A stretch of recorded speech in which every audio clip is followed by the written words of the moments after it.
Hi guys, welcome to my channel. Today we are going to discuss about Visit to the Unknown from Tensei Shitara Slime Talk, and so without any ado let's begin. Visit to the Unknown, 07 Part 2.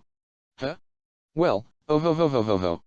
Sharma, who was holding a plate, tried to run away as she laughed. Wait just 1 minute. Miss Sharma, you can't possibly be involved with this. Oh, how rude. That's preposterous. What a thing to say. But, you know, Zaza, it is sometimes important to keep an open mind. That is my opinion, she said. Zaza was exasperated. This was so ridiculous. But, Zaza. After thinking about it for a moment, Zaza was about to tell Sharma what he really thought, but she interrupted him. Zaza gave up under her stare. Sharma nodded and looked at him very seriously. Look here, Zaza. I have made a decision. I am not giving up on everything. We are going to talk to the Empire. Obviously, this will have to be discussed with the rest of Light of Dawn, but I believe we can confront the Empire in a way that doesn't involve fighting. Yes, that is what I believe. You want to talk to them. But I doubt the Empire has the ear to listen. Indeed. We may not get the opportunity. But when that happens, we just need to fight them and take what we need. Just like Feldera over there said. Don't you agree? Fight and take? But that is insane. Carmen said as he butted into their conversation. While he was chuckling, his words left no room for argument. Look. It was quite impressive that you beat us. I am surprised by it myself. However, the Empire's latest cyborg soldiers are monsters that have ceased to be humans in the truest sense. You'll all be slaughtered. Carmen said as he looked around them. The children laughed as they ate their hotcakes. Tisk. Carmen clicked his tongue. Don't even try. It's not really for me to say, but you'll probably remain undiscovered if you continue to lay low as you always have. We were lucky this time when we found you. But you know, it's all this Zaza's fault, as they tried to steal from us on such a large scale. And so. But. Sharma stopped him. And then with an expression of determination, said. I want to give the children hope. You know, we weren't even aware that such wonderful food as this existed until yesterday. And I was thinking, do we bear the responsibility for that? We polluted the world and then lived on like this. That great war. It has nothing to do with our children, does it? And so I have decided. It doesn't have to be every day. Even once a year is fine. But I want to receive some of the base materials and grow them.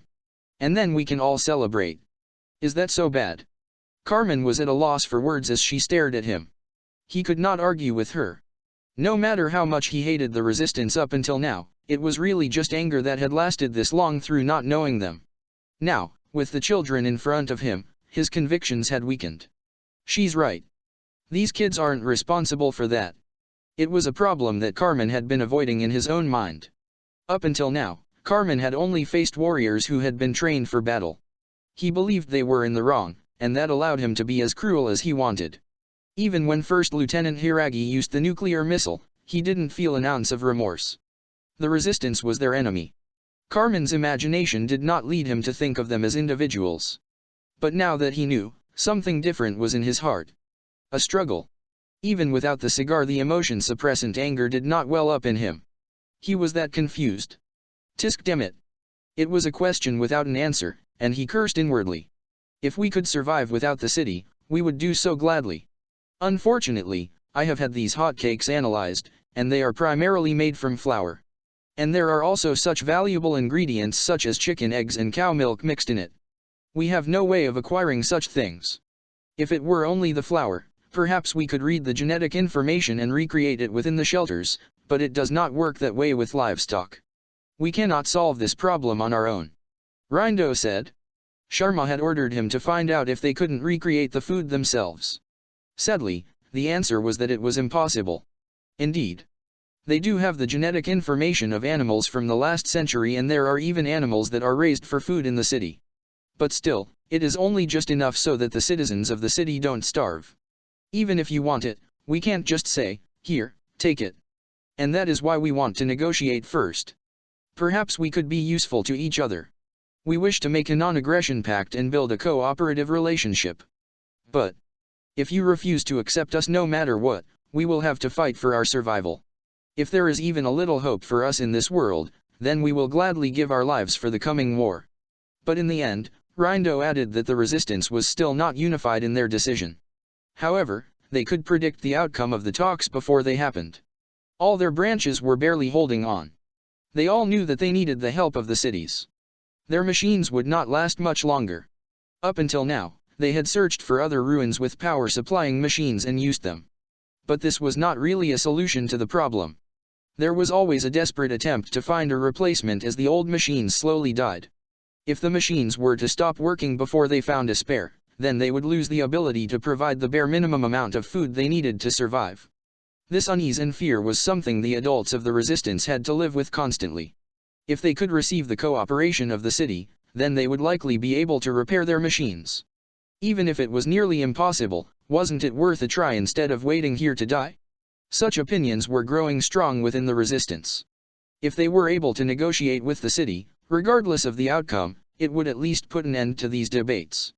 And of course, if the city was not willing to give in, even an inch, then they would have to take from them by force. That would be the result. Kahahahaha. Well said. Yes, yes. It is always best to act first. Feldera nodded with satisfaction. Zaza sent him a cold look. This is all your fault. His eyes said accusingly. When you do attack the city, I shall accompany you. For that is Lord Ramiris's wish. Beretta said. Carmen couldn't help but enter a fighting stance because of this sudden appearance. Be Beretta. Carmen, I think it was. Do not fear. I am no longer angry. Lord Ramiris has repaired the mask for me. He said as he looked at Carmen and his men. And then he looked back at Carmen and said in a whisper. However, had you not said that one thing, I would have killed you all. You were very lucky. Carmen could give no answer except for a nod.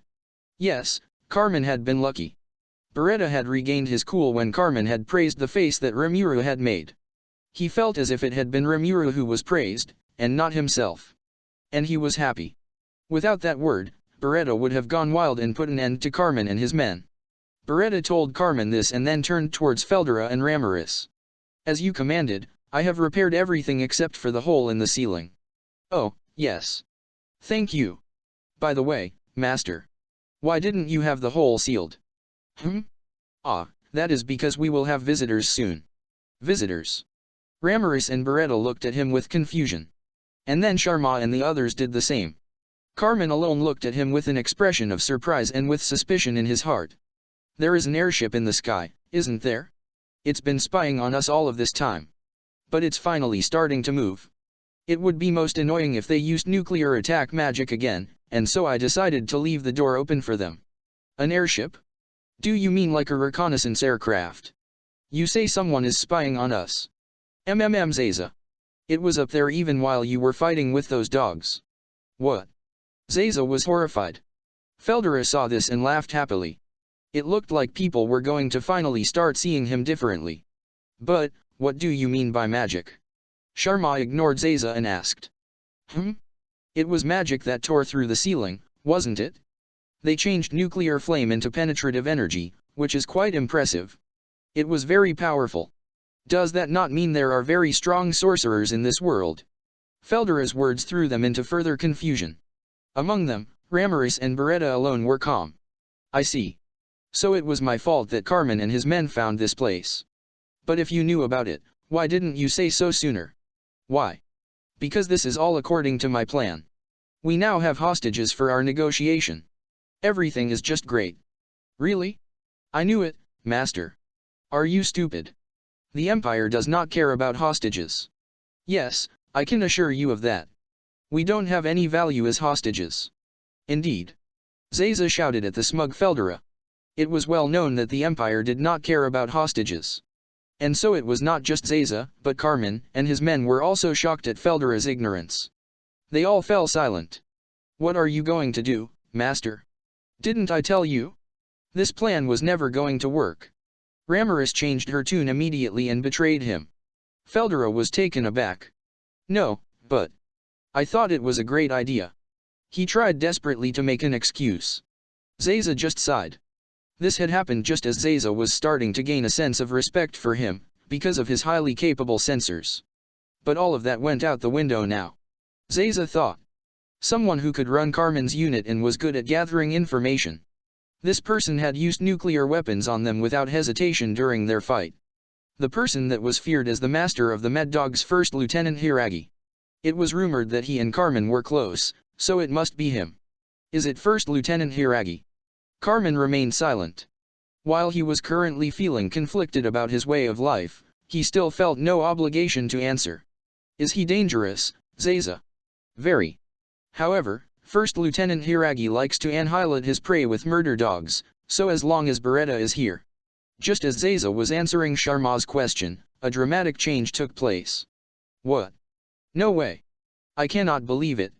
Can it be an awakened Demon Lord class? And with energy that surpasses ours. Feldera, Ramiris, and Beretta reacted at the same time as they stared at the entrance that led to the upper floors. After a while, there was the sound of footsteps. The person who arrived was a beautiful woman who did not look a day over 20. She had blue eyes and light blonde hair that was cut at her shoulders. The surprising guest was none other than Lieutenant General Michelle. Her icy glare scanned the room. She was so overpowering that the very air seemed to warp. And then her cherry blossom-hued lips opened and her beautiful voice sounded. Hello, everyone. I am Michelle. I am the Supreme Commander of the Southern Security Force and Governor General of South City. Silence. And? It's Bakasanhame Michelle? Someone said. No. Why would the Mercenary 4 be in a place like this? Once it was recognized as the reality, a sense of despair and defeat came over the room. And in that situation, eyes met. Feldera continued to smile as he stood there calmly. Michelle considered him with interest. And that was how Feldera met the most powerful being in this world. Thank you for watching. Like, share and subscribe for more content.